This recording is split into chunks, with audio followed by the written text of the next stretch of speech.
Ayan mga ka-vlog, hanap pa tayo ng ano, pang merienda naman. Ayan, gusto ko pong kumain ng turon, no? Haba ng pila. Pipila tayo para makakain tayo ng turon na yan. Haba ng pila, eh. Ayan, nakabili na tayo. Tikman na natin dito. Let's go. Yan na po yung turon natin. Ano pa yung turon natin, mga ka-vlog? Ayan ang turon. Medyo darker.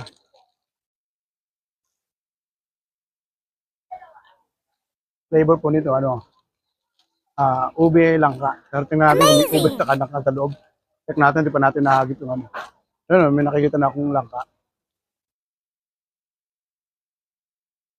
Ito. Daming ube. Hindi siya masyadong matamis. Pero parang langka lang yun. Wala pa yung ube, oh. Wala po siyang ube, oh. Ube, wala. Langka lang meron. Pero ube lang ka yung kinuha natin, wala po siyang ube.